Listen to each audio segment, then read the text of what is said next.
All right, still on the off-cycle elections that happen not just in Abuja, but in Kano and also River State. But the spotlight is on the one that happened in Abuja. And the major spotlight on the one that happened in Abuja is the Minister of the Federal Capital Territory.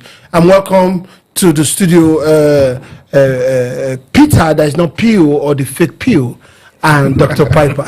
So there are two Peter. This is Peter and this is Peter as well. Dr. Peter. So just be ready for this is Dr. Peter. And this Mr. Peter. And this Mr. Peter. All right, the elections that happened by the weekend, we saw everything that happened. We saw the impunity. We saw, will I say, the unseriousness of the opposition, or I don't know what to term them. What do you make of it, Dr. Piper?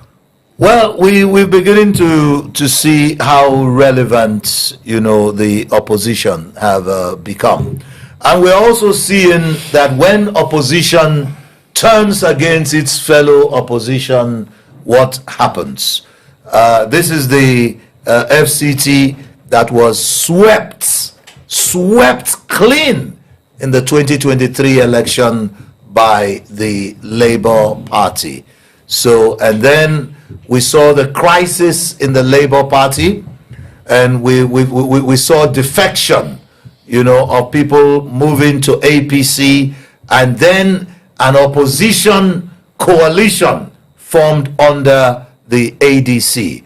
And we also saw for the first time presidential candidates of Nigeria, campaigning for municipal election. We've never seen that before. Yeah. We saw Peter Obi campaigning for ADC for a particular candidate. We saw Atiku campaigning for that same candidate. We saw Amechi campaigning for the same candidate. We saw El Rufai campaigning for the same candidate. And we have witnessed before our very eyes how that candidate lost woefully in spite of the massive campaign, the massive support. So Nigerians, we have a whole lot to learn. Well, was it? Let me stay with you for a while.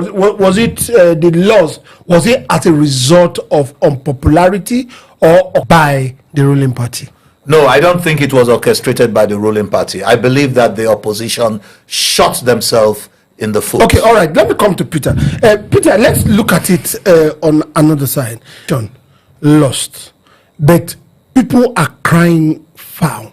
That is a calculated attempt by the ruling party for the opposition to lose. Well, I listened to Dr. Piper. I heard everything he said. He spoke about the last election, how Labour cleaned Abuja out, but he forgot something. The minister of FCT, that election is not Wike. It's not. Look at the result we've seen today, and look at the result we saw in 2023 in River State. You see result where they use their tongue and clean. You see mutilated results everywhere. The same pattern that happened in River State. So I wouldn't say they lost because their candidate wasn't popular or because their parties were not popular. They lost because Wike was involved. And Wike, as we know, he's a master in what he does. And he doesn't care how you feel. He's a man that told people, go and vote and leave the rest for me. I'm ashamed of this opposition to be fight. Is it the opposition or the ruling party? The opposition. You know this man for what he is and what he's going to do. Should have stepped up your game. They allowed it to happen. I was in Kubwa. I saw what happened. First thing they did is with this electoral president signed into law. He created voter apathy, which is what they wanted. It's easier to control the result when few people votes. So people have already considered defeat in their heart that their vote is not going to count. And it showed. So they didn't come out. Most people don't come out, not because they didn't believe that, their vote will count. This is what APC wanted, and we are playing to their hands, and the opposition are keeping quiet. And remember when this same government were in opposition, what did they do? They went as far as going to the United States to go ask for help. They screamed from the mountain top for people to hear their voice. But this is opposition, they're so divided. They don't know what to do. They don't even know what it is to be in the opposition. But they're too used to being in the ruling party. They don't know how to fight. Okay, all right. Doctor, we saw a lot of results mutilated. We showcased one that number of registered voters was about 300 plus. Number of accredited voters were 200 plus. Then, but number that won the election 1,200 and something. I mean, and you say the election was okay? Well, I want to be very, very honest here. One of the most impossible ways to rig an election is when your people actually come out and you vote, and the amount of your vote is so overwhelming. If it is overwhelming, there is nothing INEC can do about it. They started losing this election when the opposition turned against themselves. No, I give you a case scenario now. You've not acted on the case scenario. The case scenario is that election 300 and something registered, 200 and something voted. Then the winner scored 1,000. Well, that obviously is unacceptable. It's obviously unacceptable. You know, there's no way I'm going to support that. But you know, I don't want us to pass media judgment. You know, I want whatever we are discussing here, you know, in the media should be backed up by credible, verifiable, certified evidence. We brought the results. Yes. The one that was uploaded on IRED. On IRED, yes, and we that brought the result. particular unit where it happened. Where in particular. Yes, and so the I would name of the person that signed it. Yes, yes. So I would like for such incidents, you put it out on the screen so that the viewers can see we it. did that. Yeah, so it will be good to put it, because I am not privy to the very one you are talking about. But I can tell you that on Saturday, I was out there. I could tell you that voter apathy, yes, people didn't come out to vote. And if you ask me why they didn't come out to vote, I would tell you it's because the opposition turned against the opposition. In 2023, what we knew as opposition at that time was Labour Party, PDP, and the other political parties. Many people came out to vote. They came out to vote because. So what changed? Yes, what changed was that the opposition turned. That's what I'm saying. Hold on. That's what I'm saying. Now listen. Every time they talk about ADC, yes, my personal opinion, ADC is not an opposition. ADC is not an opposition. I don't see ADC at all. That's the opinion. It's my opinion. Yes. I see it as just a conglomerate of people who have been in power. These same people who want to be regarded as an opposition were people who were in power. Mention one of them that wasn't in power. Every single one of them. So they just came together because they are hungry to grab power. Okay, opposition should be organic. It should be the people themselves. In 2023, there was a real opposition, and that opposition started from NSAS. People who were disgruntled, who were opposed to. All right, Doctor, tell me. Who were tired. Tell me one. Together to fight. Hold on. Now tell me any political party that we don't have people that have been in power. Is it Labour? Is it SDP? Is it whichever party? Mention those in Labour Party that have been in power. Mention them. Let's start counting. Obi was in power last time you ran on the. Yes, Obi is not a member of the Labour Party. No, at that time. Yes, okay, one. Mention again. Oti was never in power at that time. Now Oti is just serving now. No, Oti has contested. Contested not being in power. Okay. So then I could tell you at that time you could call Labour Party an opposition. But the ADC today does not represent what an opposition is supposed to be. You missed something here. Yes. We had people come out to vote in 2023 because we believed INEC. INEC lied to Nigerians that the result would be posted every time to IRF. So they're so dummy to us. Once Nigerians believe that their vote will count, we'll see the number of youth that never voted before want to go and get their cards because they believe in what they were told. Come 2 years later, now we'll see our National Assembly passing a bill that does not encourage what INEC told us in 2023. What do you think will happen? People came out because they believe. Now people have lost their belief in the system. Who wants to come out and stand under the sun and vote when you know that your vote will not count? Then you now blame it on the people. This is not about ADC or Labour. This is about Nigeria. We shouldn't allow this to happen. Look at what's happening in Guanipa. We saw the videos everywhere. People went to their polling vote to go and vote. They will not show that their political vote has changed. Even the few people that came out to vote, they were not allowed to vote. Is that the country we want to live in? We cannot justify this nonsense. This is nonsense.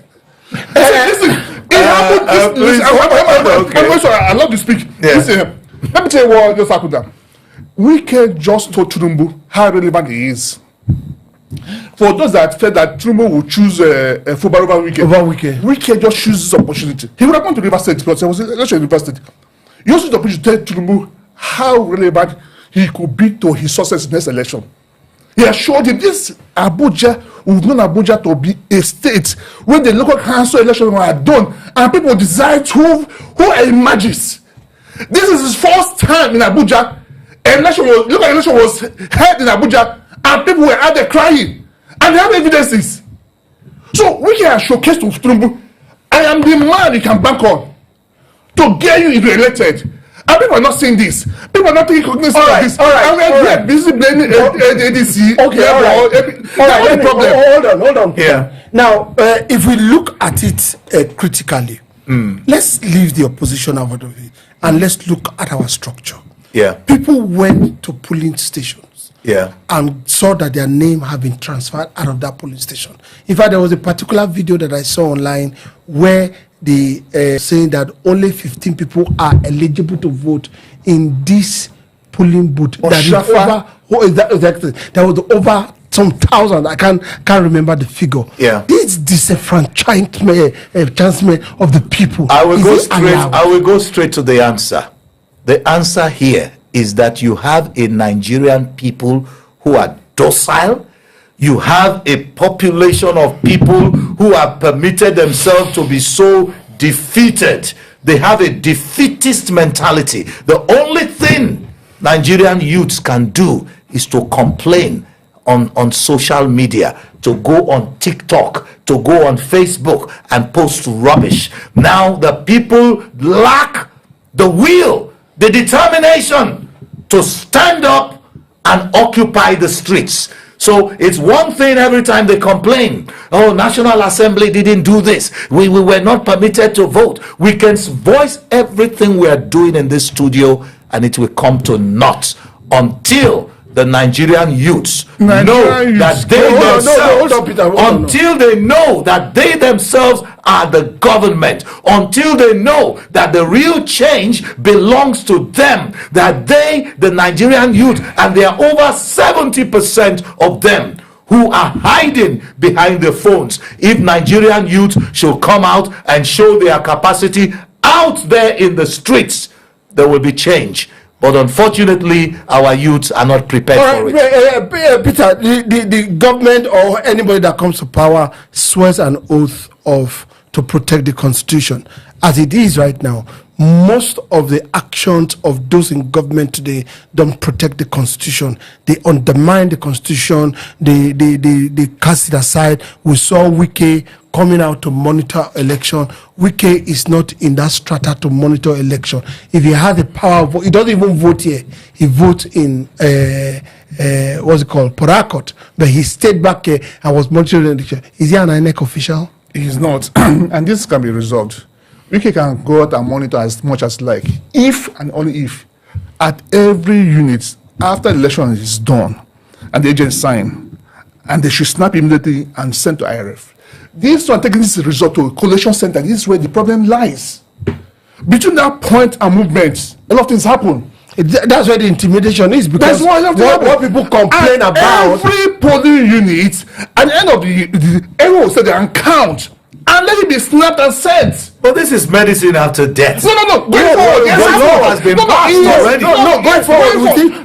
The law has been passed, and Nigerian youth couldn't stand up and fight against it. Nigerian youth came out on ESAS, and a lot of them were killed. What did you do about it? They should have continued. No, those are died. What was the government?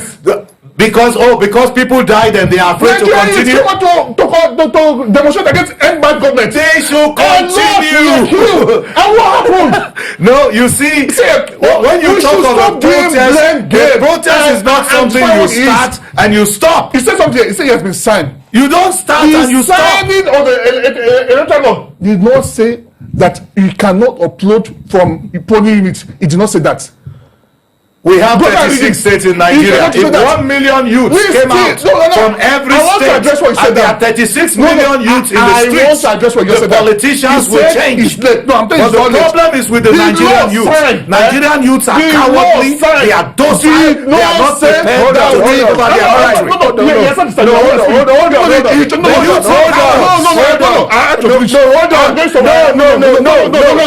I'm the moderator here.